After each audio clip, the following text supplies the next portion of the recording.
नमस्कार प्यारे साथियों, मैं नारायण रेणवा आपके लिए अपने इस संकल्प के ऑनलाइन प्लेटफॉर्म पर करंट अफेयर्स की डेली क्लास लेके आता हूं। और आज की अपनी क्लास में भी बहुत ही महत्वपूर्ण क्वेश्चन हैं जो हम डिस्कस करेंगे और साथ ही साथ उनको साथ में एमसीक्यूज के तरीके से देखेंगे कि एमसीक्यूज में जो ऑप्शन मैंने डाले हैं उसमें से भी अगर कोई इंफॉर्मेशन निकल के आती है तो वो भी मैं आपके सामने रखूंगा। चलिए बात करते हैं। आईसीसी मेंस टी20 वर्ल्ड कप को होस्ट कौन सा देश कर रहा है, कौन से देश में आयोजित हो रहा है?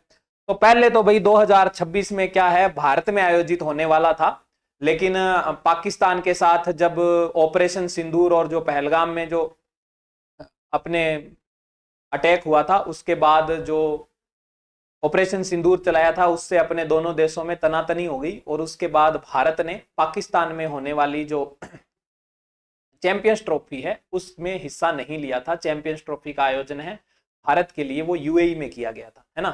तो भारत ने पाकिस्तान को हराकर फाइनल जीता, अपने देश का गौरव बढ़ाया। साथ ही साथ दोनों देशों के जो क्रिकेट बोर्ड है उनके आपस में सहमति हुई कि भाई हम भारत पाकिस्तान में नहीं खेलेगा और पाकिस्तान भारत में नहीं खेलेगा। इसकी वजह से भारत में होने वाले 2026 के जो टी20 वर्ल्ड कप है उसकी मेजबानी में जो पाकिस्तान के मैच हैं वो श्रीलंका में कराए जाएंगे और बाकी के सारे मैच भारत में कराए जाएंगे। यानी कि इसका उत्तर है इंडिया और श्रीलंका, दोनों देशों की सह मेजबानी में ये देश आयोजन किया जाएगा। भाई याद रख लेना। संविधान दिवस हर साल किस तारीख को मनाया जाता है? हाल ही में गुजरा है भाई। कब मनाया जाता है? 26 नवंबर को। क्या हुआ था 26 नवंबर को? क्यों मनाया जाता है? क्यों मनाया जाता है भाई? इस दिन हमारा संविधान बनकर तैयार हुआ था, है ना। 26 नवंबर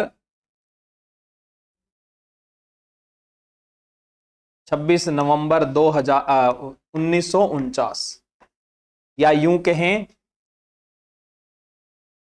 मार्गशीर्ष मार्गशीर्ष एक महीना होता है भाई हिंदू कैलेंडर शक संवत के अनुसार। मार्गशीर्ष शुक्ल सप्तमी 2006 विक्रम संवत, जो विक्रम संवत है उसके अनुसार शुक्ल सप्तमी मार्गशीर्ष महीने की, जिसको शॉर्ट में अपन मिंगसर बोल देते हैं, उस महीने की मार्गशीर्ष महीने की शुक्ल सप्तमी को 2006 को ये संविधान है ये बनकर तैयार हो गया था, है ना। लागू कब हुआ? संविधान लागू कब हुआ? 26 जनवरी 1950 को। इस दिन हम क्या बनाते हैं? गणतंत्र दिवस बनाते हैं। भारत को एक गणतंत्र के रूप में पूरा स्थापित हो गया था। लेकिन जो संविधान है बनकर तैयार हुआ और इसके 15 आर्टिकल हैं, 15 जो क्या बोलते हैं भाई, अनुच्छेद बोलते हैं, ये इसी दिन लागू हो गए थे। किस दिन? 26 नवंबर 1949 को। और इसी दिन हमारा संविधान है वो सही मायने में इसी दिन अस्तित्व में आ गया था। 1950 का दिन 26 जनवरी का तो इसलिए रखा गया क्योंकि 26 जनवरी की पुरानी घटना थी जिस दिन हमारे भारत को जो है पहली बार तिरंगा फहराया गया था, है ना। उससे रिलेटेड है, लाहौर अधिवेशन से रिलेटेड हिस्ट्री के हिसाब से वो क्या है कि भाई इसको जोड़ा गया था कि भारत में पहली बार गणतंत्र की मांग है वो 26 जनवरी को की गई थी, है ना, रावी नदी के तट पर तिरंगा फहराकर, है ना। तो वो जो चीजें हैं वो रिलेट थी, इसलिए 26 नवंबर को 2 महीने आगे बढ़ा के दिसंबर जनवरी में इसको लागू किया गया पूर्णतः, है ना। लेकिन 2 महीने पहले संविधान बनकर तैयार हो गया था और इसी दिन हमारा संविधान दिवस मनाया जाता है। चलिए भाई थोड़ा सा संविधान के बारे में थोड़ी जिक्र कर लेते हैं। बनाया किसने था भाई? तो हम मुख्यतः योगदान देते हैं बाबा साहब भीमराव अंबेडकर जी का, है ना। इनको संविधान निर्माता भी बोलते हैं, भारत का संविधान निर्माता भी बोलते हैं।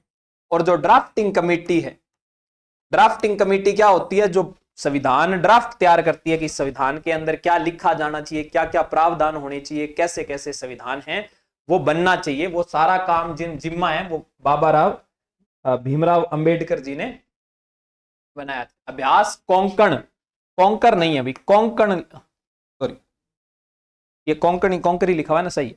कॉन्कर, कॉन्कर वर्ड होता है बेटा अंग्रेजी का,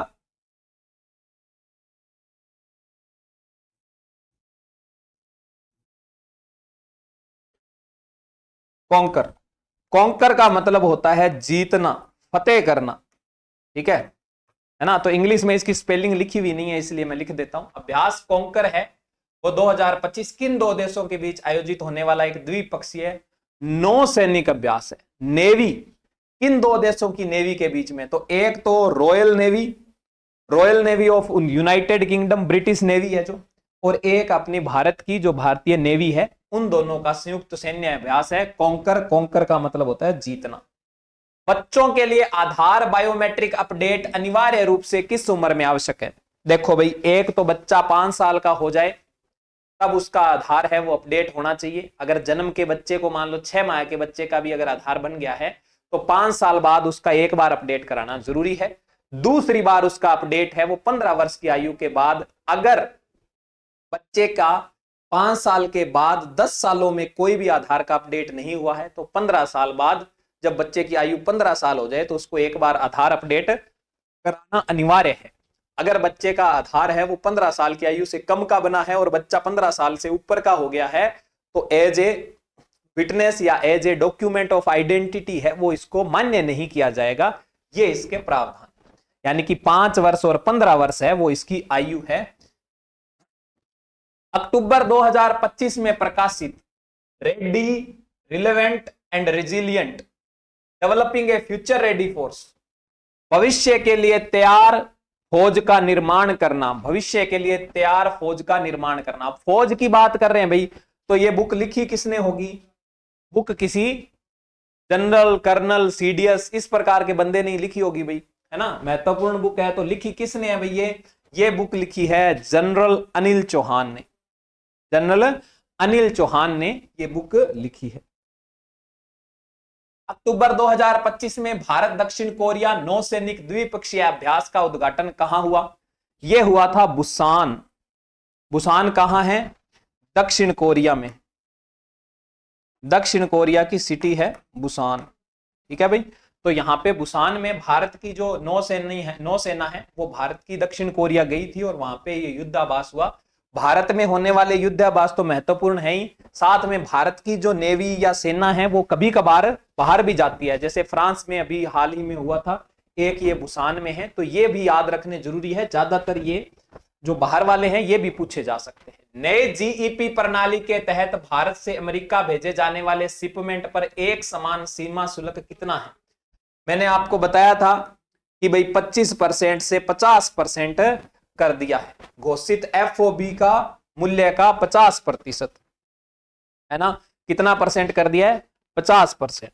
अब आपको एक बात बताता हूं, लॉजिस्टिक्स हब बिल्ड किया जा रहा है, लॉजिस्टिक हब बिल्ड किया जा रहा है। भारत का सबसे बड़ा लॉजिस्टिक हब है वो विशाखापट्टनम में, तटीय क्षेत्र में बिल्ड किया जा रहा है। लॉजिस्टिक हब होता क्या है इसके बारे में भी मामूली सी चर्चा करनी जरूरी है। लॉजिस्टिक हब वो जगह होती है जहां पर एरोप्लेन, जहाज और मालवाहक चीजों के लिए, मालवाहक गाड़ियों के लिए पर्याप्त जगह हो। कोई माल कहीं से आया है तो उसको बाहर भेजना, बाहर से कोई माल आया है तो उसको वहां पर भंडारण करके भारत के विभिन्न भागों में भेजने की जो सुविधा प्रदान करते हैं उसको बोलते हैं लॉजिस्टिक हब। हब का मतलब होता है जहां पे सारी सुविधाएं उपलब्ध हो। अगर भारत के मान लो, यहां से मान लो मैं अभी गंगानगर में हूं, राजस्थान के गंगानगर में, तो यहां से अगर मैं पढ़ा रहा हूं तो मैं यहां से मान लो मेरे यहाँ पे फसल है और उसको विदेश में निर्यात करना है, तो लोकल दुकान, लोकल जो बनिया होगा वो क्या करेगा, मेरा माल लेगा, फिर वो उसको दिल्ली भेजेगा या जहां पे भी क्लस्टर हब है वहां पे भेजेगा, वहां से माल है वो बाहर जाएगा, है ना। तो जो सुविधा है वो उपलब्ध करवाएगा वो लॉजिस्टिक हब करवाता है, शिपमेंट करवाता है। तो ये जो शिपमेंट पे जो रेट फिक्स होता था ना उसके ऊपर 50% क्या लग गई है, टैरिफ लग गया है। टैरिफ है वो पहले 25% था, अब वो 50% हो गया है बढ़कर, यानी कि जो मूल्य, जिस मूल्य की 100 रुपए की कोई वस्तु है तो उसको 150 रुपए भुगतान करना पड़े। अमेरिका के बाहर गूगल का सबसे बड़ा एआई और डेटा इंफ्रास्ट्रक्चर हब भारत के किस शहर में स्थापित होगा। यह भी विशाखापट्टनम में होगा भाई, data infrastructure hub. Data infrastructure hub, infrastructure का मतलब वही है, डेटा से रिलेटेड जितनी भी सुविधाएं हैं, जितना भी ढांचा है, जितना भी बेस है, उसको बोलते हैं इंफ्रास्ट्रक्चर। उसके लिए भी एक हब बनाया गया है। जितना भी भारत से जितना भी डेटा जनरेट हो रहा है, किसी मान लो जैसे हम कोई मान लो आईडी बनाई, आपने फेसबुक इंस्टाग्राम कहीं पे भी कोई आईडी बनाई, तो उस आईडी के लिए एक डेटा, एक प्रोफाइल जनरेट होती है। उस प्रोफाइल में क्या होती है, जानकारी होती है, और वो प्रोफाइल है बेटा, वो क्या काम आती है, वो डेटा है, एक प्रकार से कहीं ना कहीं तो स्टोर करना पड़ेगा वो इंफॉर्मेशन। तो उसके लिए एक हब बनाया जा रहा है। कहां बनाया जा रहा है? विशाखापत्तनम। नवाचार और रचनात्मक विनाश पर अपने कार्य के लिए 2025 का आर्थिक विज्ञान का नोबेल पुरस्कार किसको मिला?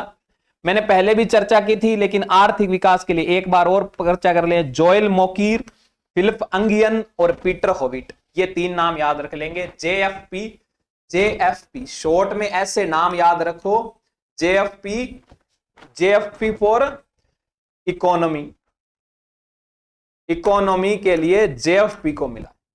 जेपीएफ, जेएफपी कुछ भी आप, ठीक है। अक्टूबर 2025 में केंद्रीय रेल मंत्री अश्विनी वैष्णव ने घोषणा की कि रेलवे सुरक्षा बल आरपीएफ की भर्ती हर साल आयोजित की जाएगी। इस भर्ती का संचालन किस संस्था को सौंपा गया है? आरपीएफ का जो रेलवे रिक्रूटमेंट बोर्ड था, आरआरबी करवाता था भाई पहले। अब ये जो भर्तियां हैं ये कौन करवाएगा?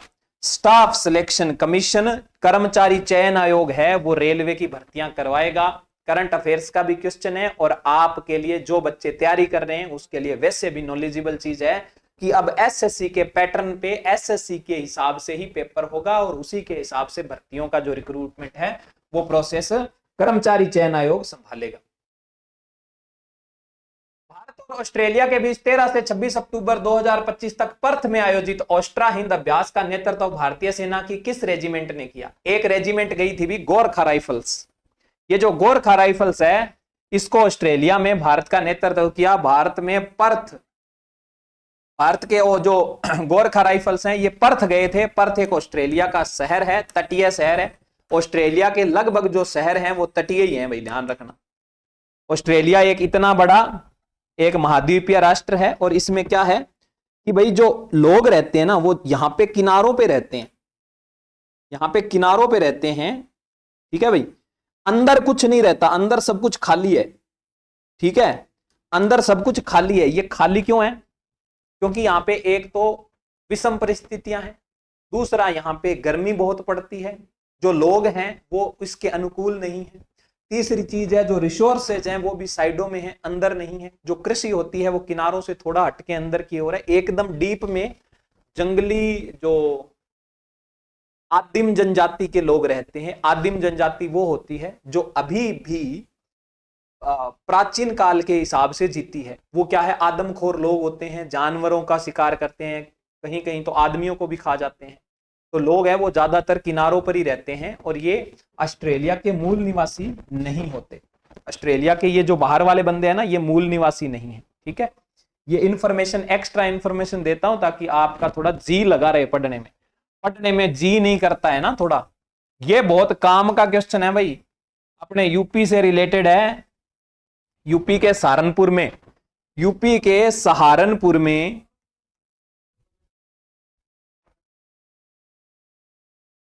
सहारनपुर में एक मदरसा है उर्दू भाषा का। नाम क्या है? दारुल उलम। और है कहां पे? ये देवबंद सहारन में है ना। तो दारुल उलम यूनिवर्सिटी बोल देते हैं, मदरसा बोल देते हैं। हुआ क्या, खास बात क्या हुई? अफगानिस्तान के विदेश मंत्री थे मौलवी अमीर खान मुताकी। मौलवी, ये मौलवी वर्ड हटा लीजिए भाई, मौलवी लिख दीजिए। मौलवी अमीर खान मुताकी भारत यात्रा पर, तालिबान सरकार के 2021 के बाद की पहली मंत्री स्तरीय यात्रा थी। अपने दौरे के दौरान उन्होंने भारतीय मुसलमानों तक पहुंच बनाने के लिए किस धार्मिक संस्थान का दौरा किया? कौन से धार्मिक संस्थान था? दारुल उलम देवबंद। ये मुस्लिम यूनिवर्सिटी या मदरसा है जो देवबंद सहारनपुर यूपी में पड़ता है भाई, ठीक है। बहुत ही इंपॉर्टेंट क्वेश्चन है, बहुत ही एग्जाम ओरिएंटेड है। अगर अच्छा सवाल पूछना होगा तो इस प्रकार का सवाल पूछ लेगा, है ना। अभी अफगानिस्तान है, इसको वास्तविक में अफगानिस्तान की जो सरकार है, तालिबानी सरकार है, उसने क्या है कि थोड़ा सरिया के हिसाब से कानून के जो मुस्लिम जो लॉज हैं उनके हिसाब से देश की राजनीति को संभालने का प्रयास किया है। लेकिन क्या है कि जो बाहर की देश दुनिया के जितने भी सरकारें हैं उन्होंने इस बात का विरोध किया है कि भी गणतंत्र होना चाहिए, इस प्रकार से एक धार्मिक राष्ट्र नहीं होना चाहिए।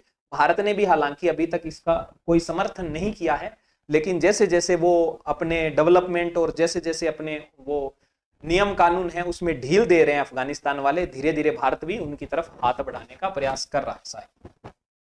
ठीक है, लेकिन अभी वास्तविक स्तर पे या कागजी स्तर पे कोई ऐसा विचार सामने प्रकट नहीं हुआ है कि हमने अफगानिस्तान को है वो कंसेंट दे दी है अपनी। भारत द्वारा आयोजित संयुक्त राष्ट्र सैन्य योगदान देने वाले देशों यूएनटीसीसी के प्रमुखों का सम्मेलन हुआ 2025 में। कहां हुआ ये हुआ था नई दिल्ली में। इंपॉर्टेंट क्वेश्चन है, संयुक्त राष्ट्रीय सैन्य योगदान देने वाले यूएनटीसीसी के प्रमुखों का सम्मेलन। अब ये है क्या भाई संयुक्त राष्ट्रीय सैन्य योगदान? संयुक्त राष्ट्र होता है ना यूएन की अपनी एक फौज होती है, अपनी एक टीम होती है, कोई डॉक्टर्स की टीम हो गई, कोई स्पेशल टास्क के लिए कोई टीम हो गई, या जो इंटरपोल है, इंटरनेशनल पुलिस है ना, इंटरनेशनल हेडक्वार्टर्स है, इंटरनेशनल जो है कोर्ट है, तो वो सारी चीजें हैं। उनमें योगदान भारत का भी है, भारत की तरफ से सैनिक जाते हैं इंटरपोल में या जो है इसमें संयुक्त राष्ट्र की सैन्य अभियानों में। तो वहां पे नई दिल्ली में ये इसका आयोजन हुआ। भारतीय रिजर्व बैंक का नया उप गवर्नर किसे नियुक्त किया गया है? चलिए अभी बताइए, इसका नया गवर्नर किसे नियुक्त किया गया है? बताइए जरा। Deputy governor